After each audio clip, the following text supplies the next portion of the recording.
Today, students, we are learning lesson 1.4 of standard 6. Children are going to school. So come along, let's learn and enjoy it.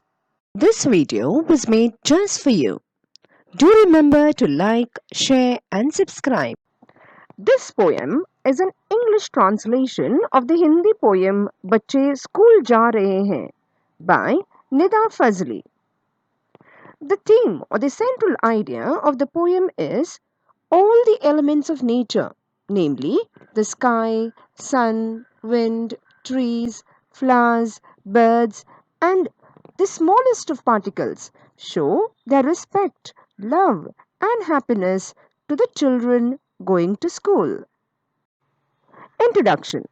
We all know that there are a lot of children around the world for whom going to school is a privilege. Many of them go through all kinds of hardships to be able to get education.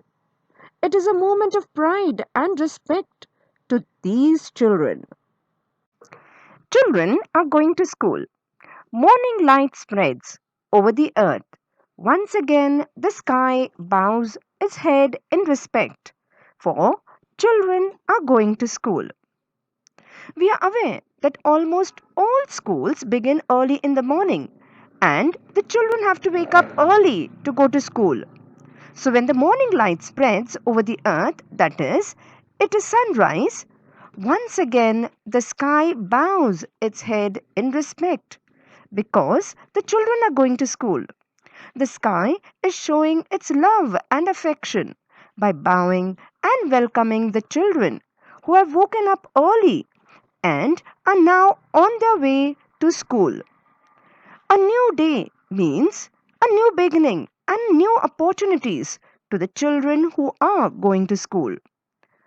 In this stanza, the poet has personified the sky by giving it human quality of bowing its head in respect.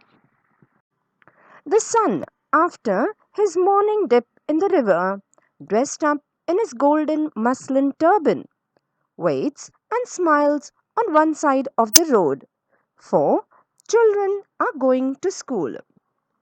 When the sun sets, it looks as if it has dipped into the river, and when it rises, it seems as if it is coming out of the river. So, here the poet says that the sun, after taking a dip in the river, that is, after its morning bath, it is dressed in his golden muslin turban. Golden here signifies the orange hue that the sun gives out at dawn. Muslin is a type of cotton cloth, and turban is a cloth that is tied around the head. The poet says that the sun is all dressed up, wearing its golden muslin turban, and is waiting at the side of the road with a smile, ready to welcome the children going to school. In this stanza, the poet has personified the sun by giving it human qualities of waking up, taking a dip, dressing up, smiling, and waiting at the side of the road. We see that even the sun is smiling and is very happy to see the children going to school. Through the green topped branches, breezes sing their songs of blessings. Fragrant flowers awaken the sleepy roads with their melodies. At the corner of the lane, the people, in his lush green foliage, waves his hands, for children are going to school. When the wind blows, it makes a whistling sound. The poet now tells us that as the wind passes through the trees covered with leaves in the form of a breeze, it feels as if it is singing songs of blessing. In other words, the wind is blessing the children going to school. The flowers that are blooming in the morning are awakening the sleepy roads. Why has the poet called the roads sleepy? Perhaps because nobody was walking on the roads at night. The roads were silent, as if they had gone off to sleep. And so the flowers are giving out sweet melodies, that is, sweet music, as they bloom and give out sweet fragrance in the morning, as if they are waking the sleepy roads and telling them to get ready for the children who will be walking on the path to go to school. The peepal tree, which is growing at the corner of the lane, is waving its branches that are full of green leaves. By waving its hands, the peepal tree is greeting the children going to school. In this stanza, the poet has personified the breeze as singing songs, the flowers as giving out sweet melodies, and the peepal tree as waving its hands. Angels of light have set out. Every road is a gleam. At this hour, every particle of the earth throbs like a mother's heart. Time, sitting on an old roof, flies pigeons in the sky. For children are going to school. The poet has called all the elements and particles of nature as angels of light, that is, the sky, the sun, the wind, the flowers, the roads, and the trees. All these angels of light, who are the messengers of God, have set out and illuminated the roads for the children going to school. It is said that knowledge is light. So, here, all the elements and particles of nature, who, as angels, are spreading this light and helping the children gain knowledge.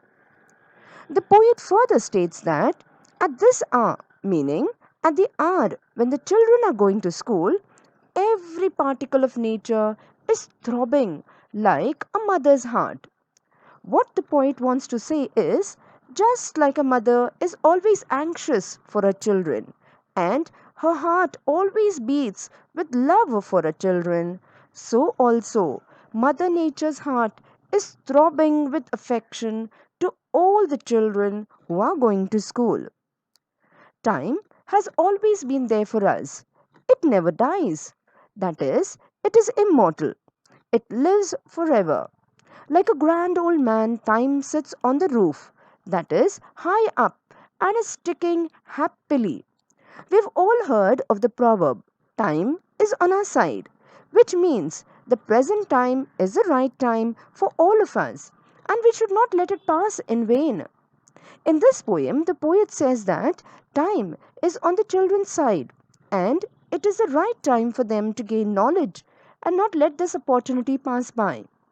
Time is sitting on a roof and flies pigeons. Pigeons symbolize peace. We have often seen people releasing pigeons in the air. So, here, time is releasing pigeons and sending out peace into the world. Time wants the world to have peace and not war.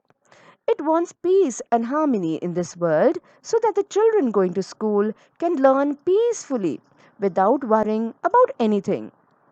In this stanza, the poet has personified the particles of the earth of having a child's heart.